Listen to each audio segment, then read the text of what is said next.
الله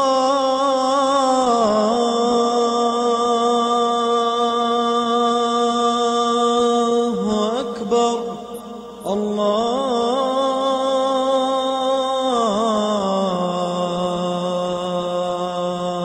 أكبر. ووصلت في درجة أنني كنت في مقدمة الطلبة الذين يجلهم الشيخ حماد رحمة الله عليه، وهذا من فضل الله عز وجل.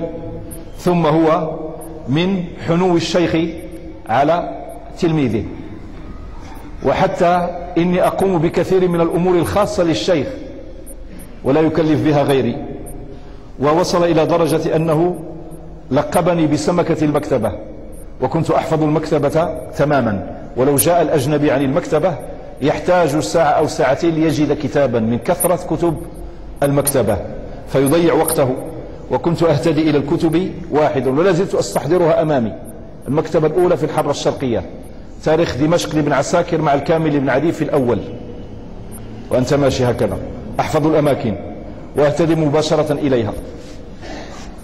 وقد كتب إلي كتبا بعد رجوعي وانتهائي من الدراسة لا زلت أحتفظ بها بخطه، وأجازني، ولم أكن ممن يسعى في الإجازة كثيرا، لكن أجازني إجازة مناولة بيده في بيته في الحرة الشرقية في شارع الأعمدة رحمه الله، فيروي عن شيخه أبي عبد الحق العمري الهندي، عن شيخه محمد المدني، عن شيخه فلان، عن الشوكاني، فبينه وبين الشوكاني 3 رجال، وأنا بيني وبين الشوكاني 4 رجال في الإسناد، وإسنادي موجود مكتوب بخط الشيخ حماد، مكتوب بتوقيعه وبخطه، لازلت أحتفظ به، وهو من أغلى ما عندي، وأضعه في مكان محفوظ أخاف عليه ولا أخاف على غيره من الأشياء رحمة الله عليه.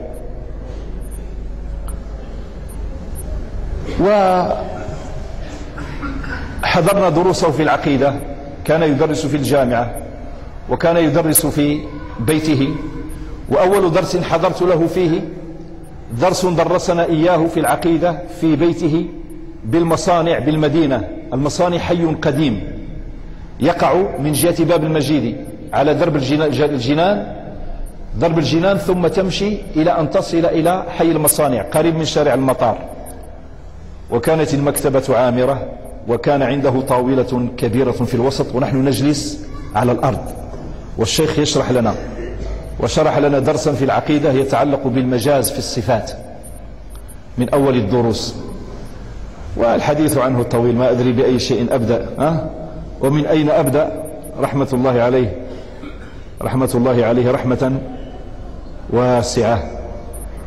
وقد خلف بعض الكتب وليست بالكثيرة، وذلك أنه انشغل في كل وقته بتعليم الطلبة وفتح مكتبته لهم ومساعدتهم في البحوث. وما من باحث في تلك الفترة إلا وللشيخ حماد عليه منه، كبر أو صغر. الباحث للشيخ حماد علي رحمة الله عليه منه، ساعده، ممده، علمه، وكثير ممن ترون كانوا من تلامذته. فالشيخ ربيع من تلامذته، والشيخ بكر أبو زيد من تلامذته، والشيخ الحديفي من تلامذته، والشيخ فلان، والشيخ كثير هم تلامذة الشيخ حماد رحمة الله عليه. وكان يأتي بعض العلماء لا أذكر أسماءهم ويسألونه عن بعض قضايا الحديث، لأنهم متخصصون في الفقه أو متخصصون في علم آخر، يسألونه عن قضايا الحديث وهم علماء. وكان يتصل به الملك خالد في التليفون يسأله عن بعض قضايا العلم ونحن جالسون في ذلك الوقت. هذا الكلام في أواخر السبعينات. نسأل الله عز وجل أن يرحمه رحمة واسعة. وتوفي في حدود سنة 98، وكنا نود أن نستمتع به في هذه الفترة أكثر. لما توفي أنا في ذاك الوقت أستاذ بجامعة أم القرى، ودرس في جامعة أم القرى في قسم الكتاب والسنة، وبلغتني الوفاة، وذهبت من المدينة أجري بغير أوراق، ما عنديش أوراق، ووصلت إلى أبار علي في المدينة، فقال لي الشرطي أين الأوراق؟ قلت له لا توجد عندي أوراق. قالوا كيف تأتي؟ قلت له أنا أستاذ في جامعة القرى أم القرى. قال وما الذي يثبت ذلك؟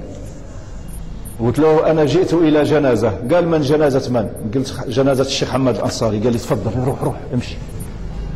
فهو فوتني ودخلت، لكن وجدت الناس قد دفنوه رحمة الله عليه. وإلى الآن يصعب علي أن أدخل مكتبته. إذا دخلت مكتبته جهشت بالبكاء، ما أستطيع أن أتمالك نفسي. لما أدخل المكتبة ما أتمالك نفسي رحمة الله عليه. فعشرة طويلة رحمة الله عليه، وكان يحب المغاربة ويقربهم ويدنيهم ويحبهم ويحب تقاليدهم وعاداتهم، ويريد أن يسمع هذا الشيء ماذا يسمونه في المغرب. وزارنا هنا وألقى درسا حول الفاتحة ببيتنا في الرباط قديما سنة 76، والدرس مسجل في شريط، ومن أقدم الدروس التي ألقاها الشيخ حماد رحمة الله عليه. وتجول هنا وهناك رحمة الله عليه، أسأل الله عز وجل أن يجزيه عنا خير الجزاء. وقد ترجم له وترجمة ابنه عبد الأول في كتاب المجموع في مجلدين طبع، ويحتاج الكتاب إلى زيادات. وكم من الأفكار ذكرتها لعبد الأول تحتاج إلى إضافة، أنا أحفظ بعض الأشياء شفويا من الشيخ وتحتاج إلى إضافة، وهكذا تكون الترجمة. فهو جمع الكثير وذكر جملة من تلامذته وأثبتهم سواء من المغرب أو من المشرق رحمة الله عليه. ومن نكته رحمة الله عليه أنه يأتيه ابنه عبد الإله وكان صغيرا ويقول له من البعيد، يقول يا أبويا، يقول أبويا من البعيد، ونحن جالس في المكتبة. فيقول له الشيخ حماد همزة الوصل، يسميه همزة الوصل. لماذا؟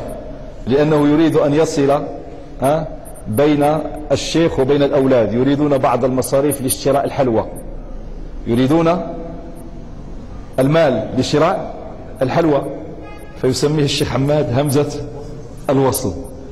أما الصغير عاصم فيأخذه وهو صغير ويقول لي وشوف هذا عاصم يا زين، هو يناديني زين، يقول شوف زين، شوف هذا عاصم. قال الإمام الذهبي ما رأيت عاصما إلا رأيته ضعيفا في الحديث، فيلقب ابنه عاصم الضعيف، يلقبه بعاصم الضعيف، ويتمثل بكلام الإمام الذهبي. هذا ما يعني أن كل عاصم ضعيف، غالب من يتسمى بعاصم يكون ضعيفا رحمة الله على الشيخ حماد. وافتقدناه سنة 1998، وتوفي في تلك الفترة هو والشيخ الألباني، وتوفي الشيخ عطية سالم صاحب الموطأ في باب الرحمة في المدينة، وتوفي قريبا منهم الشيخ عبد العزيز بن صالح إمام المسجد النبوي رئيس القضاة في المدينة، وهكذا بعدهم خلائق، ثم الشيخ عمر فلاتة رحمة الله على الجميع. فهي تلك الأعوام فقدنا فيها جيلا، انقرض فيها جيل، وبعدهم هكذا الشيخ العثيمين ثم الشيخ بن باز، في متقاربين كلهم متقاربين في فترة واحدة. والألباني الشيخ الألباني نفسه رحمة الله على الجميع. الشيخ حماد الكلام عليه، وقد تأتي بعض الأمور التي تتعلق به في بعض الأحيان.